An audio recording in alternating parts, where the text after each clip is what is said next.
감사한 아침입니다. 우리 아침 예배로 하나님 앞에 함께 나가겠습니다. 오늘은 빌립보서 1장 27절에서 30절까지의 말씀을 우리 화면을 보면서 함께 읽으시고 하나님 말씀을 함께 나누겠습니다. 오직 너희는 그리스도의 복음에 합당하게 생활하라. 이는 내가 너희에게 가보나 떠나 있으나 너희가 한 마음으로 서서 한 뜻으로 복음의 신앙을 위하여 협력하는 것과 무슨 일에든지 대적하는 자들 때문에 두려워하지 아니하는 이 일을 듣고자 함이라. 이것이 그들에게는 멸망의 증거요 너희에게는 구원의 증거니 이는 하나님께로부터 난 것이라. 그리스도를 위하여 너희에게 은혜를 주신 것은 다만 그를 믿을 뿐 아니라 또한 그를 위하여 고난도 받게 하려 하심이라. 너희에게도 그와 같은 싸움이 있으니 너희가 내 안에서 본 바요 이제도 내 안에서 듣는 바니라. 현대인들의 삶은 참 분주합니다. 쉼 없이 질주하는 경주마처럼 앞만 보고 내리달리는 하루하루가 지나가는 것 같습니다. 벌써 오늘이 금요일이죠. 이렇게 너무나 빨리 가는 시간 속에서 우리는 이 땅에 이 도시의 삶, 이 현대의 삶, 나의 삶을 살아가면서 과연 나는 지금 잘 살아가고 있는가? 나는 과연 어떻게 살아가는 게 맞을까에 대한 고민들을 누구나 다 해보게 됩니다. 근데 우리는 멈춰서는 법을 잘 배우지 못한 것 같아요. 이렇게 누구나 예외 없이 열심히 자신의 꿈, 어떤 사람은 자신의 비전, 어떤 사람은 자신이 원하는 바라던 것들을 이루기 위해서 모두가 다 성취를 위해서 관계도 또 물질도 본인의 재능도 그걸 얻기 위해서 다 수고하죠. 성취가 우리에게 부정적인 것만을 주는 것은 아닙니다. 사람은 적절한 성취를 통해서 자신감을 얻게 되고 어떤 시련과 역경이 왔을 때 넉넉히 이기게 되죠. 그런데 문제는 이 성취가 끝없는 밑빠진 독에 물 붓기라는 겁니다. 성취를 이룬 사람들은 성취가 주는 그 묘한 쾌감에 도취되게 됩니다. 더 많은 성취를 얻게 되죠. 그래서 어느 순간 자기가 성취해야 될 이유가 분명했던 사람이 이제는 성취 그 자체가 목적이 되는 경우가 있습니다. 자, 이런 경우가 사실 우리 주변에 요즘 흔하게 많죠. 자, 이렇게 되면 사람들은 잠시 멈춰서 마치 그 운전하다가 이 붉은색 신호등 앞에 잠시 멈춰서 좌우를 살피고 신호가 바뀔 때까지 기다리는 그 잠시의 시간조차도 우리에게 허락하지 않는 것 같습니다. 그래서 우리가 이 땅을 살아가면서 내가 지금 왜 이런 모습일까를 생각할 때는 내가 숨 쉬듯이 느끼고 경험하고 그걸 누리고 있는 문화, 이 세상에 주는 정신, 여러분 이런 부분들을 우리가 심도 있게 생각해 봐야 될 필요가 있습니다. 자, 오늘 바울이 이 짧은 이 4절 속에서 이 빌립보 성도들에게 본격적으로 권면하는 말이 등장을 하고 있습니다. 바울은 빌립보 성도들에게 복음에 합당하게 생활하라 이렇게 27절에 말해주고 있습니다. 여기서 생활하라 라는 단어는 시민답게 행동하라 라는 거였어요. 이 빌립보 성도들은 이 로마 식민지의 빌립보였기 때문에 굉장히 특권의식이 있었습니다. 날 때부터 로마 시민권을 부여받죠. 로마 시민권은 정말 그 당시에는 이 최고의 통행권, 이 최고의 보호권, 이 최고의 기회권이 있는 정말 3종 세트가 전부 다 버무려진 가장 좋은 거였죠. 자, 이런 빌립보에 살고 있는 성도들이 이 땅을 살아가면서 로마 시민권을 너무나 자랑스럽고 특권으로 여겼지만 바울은 하나 더 말하죠. 너희는 하나님 나라의 시민권도 같이 가지고 있는 존재다 라고 말합니다. 바울은 이 땅에 살아가고 있는 사람들이 어느 곳에 있든지 간에 예수님을 내가 인격적으로 영접하고 그분의 제자가 되어서 삶을 살기로 결단한 사람들은 모두가 다 하늘나라의 시민권을 가지고 있는 사람이다 라고 말을 해줍니다. 그래서 우리는 이 땅에 살아가지만 이중 정체성을 가지고 살아가죠. 그래서 이 땅의 시민으로서의 권리와 의무를 다해야 되겠지만 뿐만 아니라 하나님 나라의 시민으로서 권리와 의무를 다하게 살아가는 것이 너무나 중요합니다. 그래서 이 빌립보 교인들에게 바울은 너희가 빌립보에서 도시에서 살아가는 사람들의 시민의 권리와 의무를 다하듯이 그리스도의 복음에 걸맞는 존재로 살으라고 말합니다. 자, 여기에서 바울이 던지는 툴이 세 가지가 있어요. 첫째는 한 마음으로라는 거예요. 한 마음으로. 그리고 한 뜻으로. 그리고 복음의 신앙을 위해서 서로 협력하라라는 것입니다. 자, 이 소식을 바울은 듣기를 원해요. 네, 듣기를 원해요. 바울은 지금 그 얘기를 해가면서 이 빌립보 교인들에게 협력하라고 하면서 28절에 보면 대적들이 등장을 하죠. 자, 여기 대적들은 누구냐면 당시 그 빌립보 교회 안에 있었던 이 율법을 신봉하는 구약의 율법입니다. 유대주의적인 성향을 가진 사람들일 가능성이 매우 높습니다. 자, 오늘 버전으로 말을 해보면 현대에도 교회 안에 불교를 이렇게 심취하다 오신 분, 혹은 뭐 그냥 아무런 종교도 없다가 오신 분, 혹은 뭐 진짜 예외적이지만 굉장히 특이한 어떤 사상 체계를 이렇게 뭔가 신봉하다 오신 분들. 자, 그런 분들은 예수님을 믿고 나면 자기가 예전에 하던 방식이 자기에게 자기도 모르게 이렇게 막 작동하는 게 있습니다. 자, 유대주의적 성향이라고 하는 게 바로 그런 거였죠.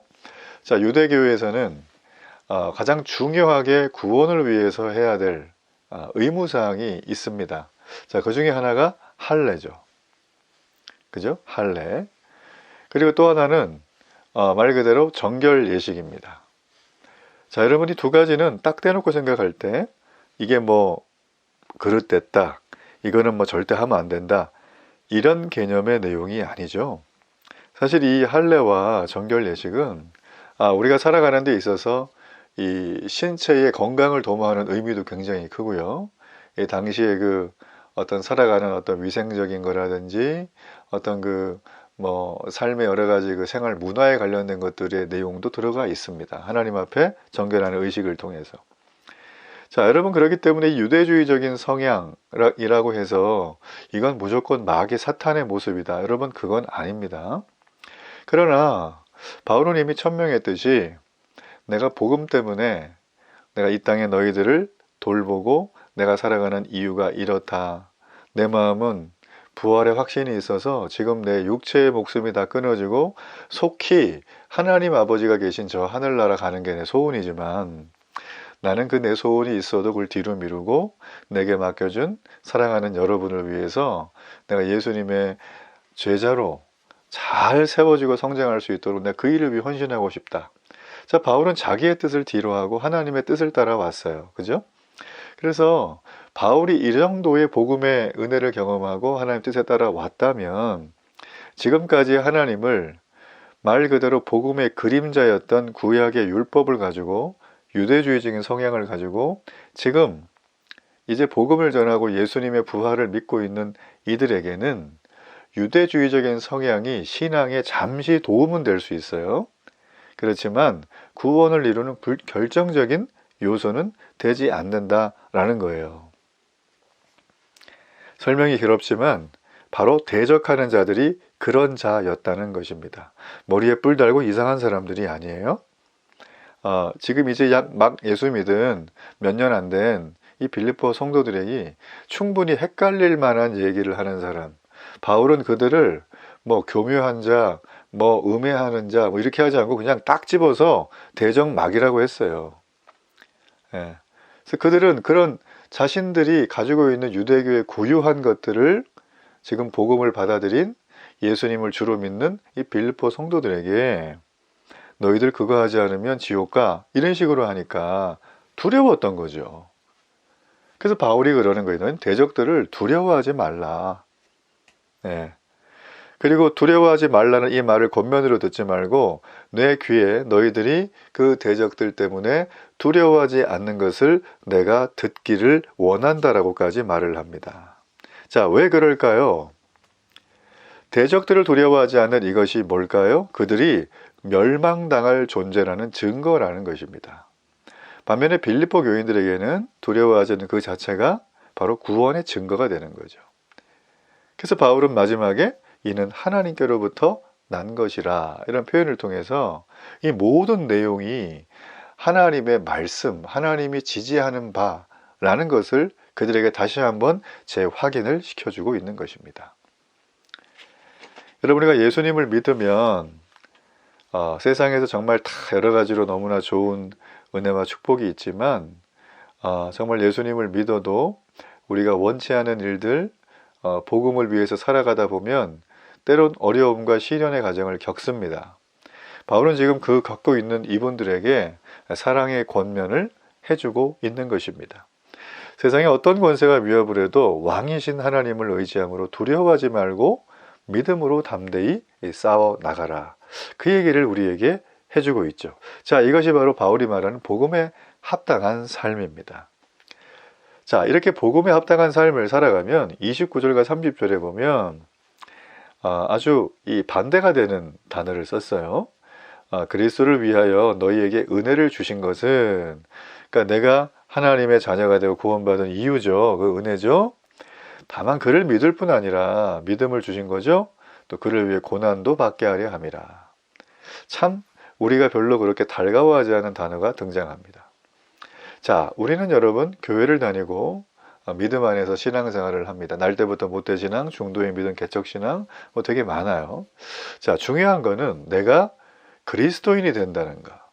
그래서 내가 신앙인의 삶을 살아간다는 그 의미를 우리가 제대로 알고 배워서 정립할 필요가 있습니다. 나의 언어로 말할 수 있죠. 그것이 이제 신앙 고백으로 나와야 돼요. 자, 그것을 알게 될 때 복음이 주는 구원의 놀라운 은혜를 누리게 됩니다.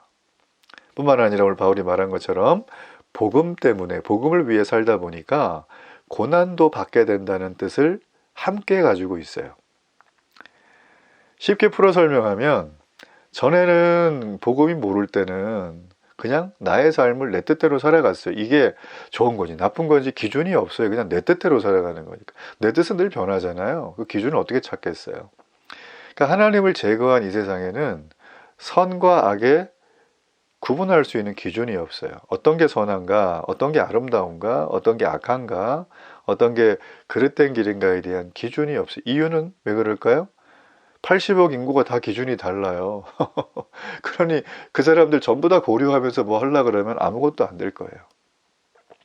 하나님을 제거하면 자기가 원하는 거 다 하니까 행복할 것 같죠? 안 그렇습니다.